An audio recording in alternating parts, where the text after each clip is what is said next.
What's up, YouTube? Before I get into the build, I just want to real quick showcase some of the faster runs I had with it. I just finished putting it together tonight, so obviously there's a bit of getting used to it. The beginning of it, and I'll go in more detail in the actual guide, but the beginning of the run is the only tricky part of the whole thing, the first 10-15 seconds. So the more comfortable I got with those first 10-15 seconds, the faster, the ending clear times we're getting. And then the fastest I got was this 135, and then there was 142 right there, and then there was a 143, which was actually right after the 142. It was just back-to-back awesomeness, and I was really happy with these clear speeds because it means I finally have a build that can go as fast as my UE Demon Hunter. Of course, I say that as the season is ending, and there'll be Torment 16 as the new baseline, but point is, it's really fast, it's awesome, I love it. So, I'm going to get into the build now. Hope you enjoy. Today we're going to be going over what I'm calling the 100-mile-per-hour Necromancer. I'm sure it's been done before and got different names, so whatever. That's just what I have it named in my armory. But in short, we just fly through T13s. Now, this isn't going to be as helpful in Season 17 because obviously there's going to be 3 more Torments. It's going to go up to Torment 16, and then the Torment 13 isn't really going to be as helpful. But it'll still be nice for leveling gems.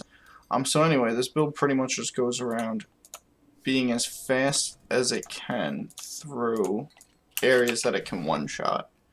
The base of it is the Rathma. Obviously we're getting the 6-piece, you're going to want the Ring of Royal Grandeur. I'm using a COE because it's Season 16, so we have a free Ring of Royal Grandeur and we don't need it. But this isn't really needed at all. You'll see through the run, the only thing I'm getting a benefit of is physical, and even without the ring being on physical, it's still just destroying things. So don't really worry about that, just put RORG in there. And it's going to be, when it comes to the cube, Crisbin's, RORG, and Circle of Nelly Rouge. But pretty much it's going to be your best rolled out of those 3. So the boots are going to be Steward's Greaves. These are for the Blood Rush, the movement speed for 10 seconds after Blood Rush. 10 seconds is a pretty long time. Blood Rush's cooldown is only 5 seconds, so you can actually have that boost up forever. Fun fact. We're using the rune for 2 charges of it. So there's technically, like, potency is a very common go-to with Blood Rush, but for the sake of the build, getting through the rift as quick as possible. And there are some nice tricks, like you go in, blood armor, go out, bone armor, sorry. But yeah, so we're doing that. And then Rylena's Shadow Hook for just pure damage. Sight the Psycho for pure damage. Mine's half decent. The base damage roll on it's actually terrible. It goes up to 1940. It's at 17. So this isn't amazing. The orange text is middle of the pack, so it's not godly. But it does have 20 max essence on it, which is really nice for Raylena's. It's not terrible.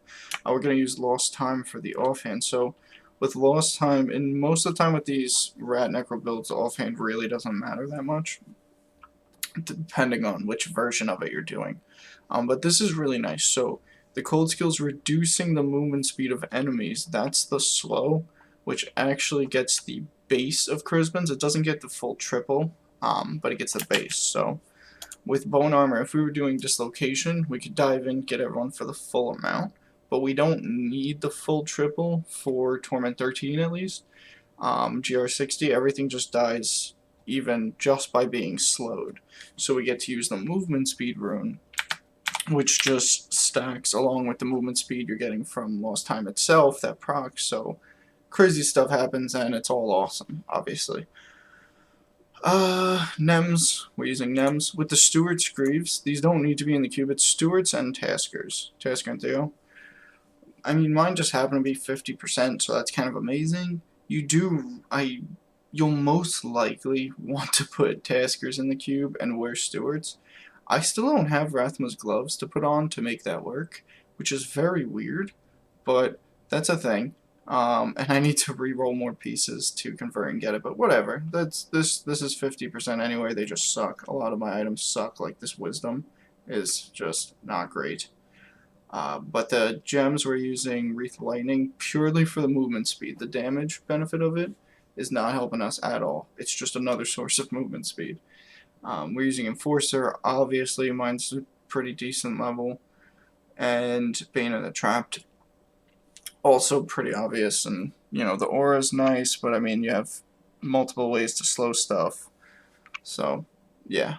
Pretty straightforward, nothing fancy there. The Dante's belt, you'll see once we get moving in the run, we don't actually cast curses anymore. It's really just for the initial couple seconds. This build, when it doesn't have any of its stacks going, it doesn't have bone armor stacked up. It doesn't have the damage reduction from the 4-piece, where our pets are attacking, it just slowly builds up. And we don't have curses out. I mean, without the belt, nothing up, you start the rift, you're actually just going to get one-shot by pretty much anything, which is awful. But that's where this comes in. So, that damage reduction, we're going to segue into the skills, is when we start off the rift, we're going to be using sudden impact, the bone spikes with sudden impact, to stun a target, put a curse on it immediately after, and start casting our mages. We're pretty much just going to keep spamming bone spikes on anything we can, try to keep curses, keep spamming mages. Whenever we get the chance, we're going to move in a little and do bone armor. You want only do that when stuff on the screen's cursed, otherwise you're just going to die. Pretty much every run I do with this build, I proc my cheat death passive, the final service, in the first 5 or 10 seconds, and then I just don't proc it again for the rest of the run, because that's just how it works. You just accept that, be one with it, and all will be great. We're using Devourer's Satiated Rune. That's also another source of keeping us alive with this extremely squishy build. And it works. Fueled by Death, straightforward movement speed. Dark Reaping is what we're using to get around not using Reaper's Bracers. Most of the time the Rat Necro build involves Reaper's Wraps Bracers and Health Globe passive, and then you're just using the globes to build up. As long as you're speed clearing it, you're killing stuff fast enough that between Devour and Dark Reaping, you're actually going to be fine and keep a nice dank army of skeletal mages. Decryptify with Dizzy and Curse. This rune really doesn't matter. Dizzy and Curse obviously is great because it can proc Crispins off your mages. But as long as you have anything on Decryptify just for those initial 10-15 seconds, you're good. And then Bone Armor, we talked about the movement speed. Blood Rush, the 2 charges we talked about. It's very nice. You can use other things. So there's a lot of ways you could tweak this. Extend Servitude, straightforward. There's a lot of ways you could tweak this to get a little more survivability out of it.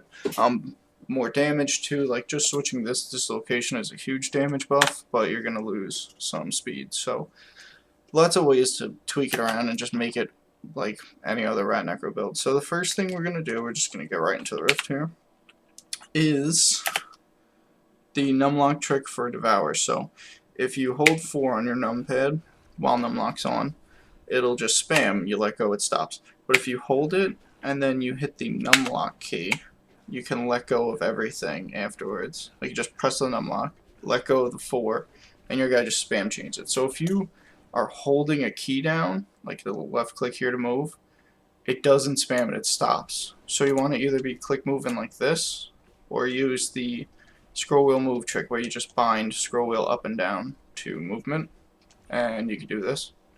It's a good time. I mean, that's pretty much the whole thing. So we're doing the numlock trick for that. We get that going. We can do greater and go.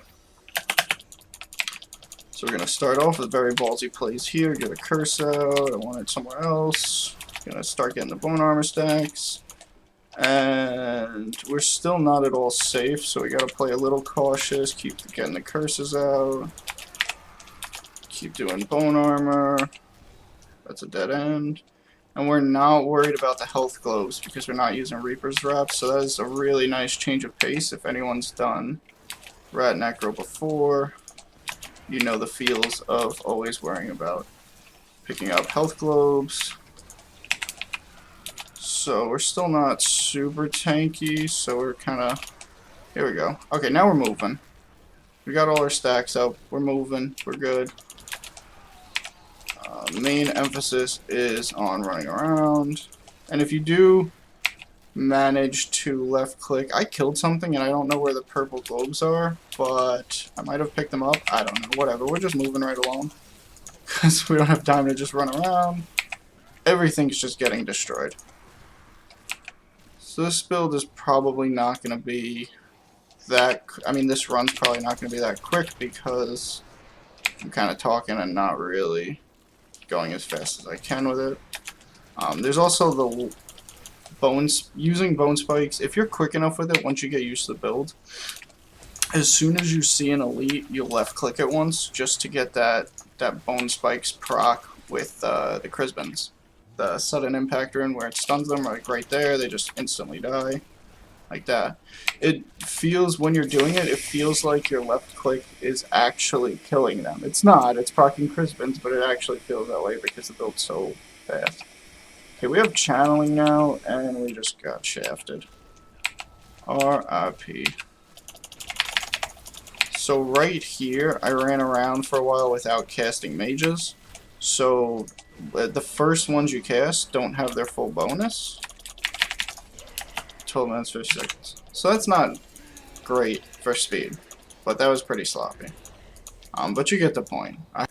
But that's pretty much the whole thing in a nutshell. Obviously, if you have any questions, comments, anything like that, feel free to just leave them in the comment section, and I will check them and hopefully be able to assist.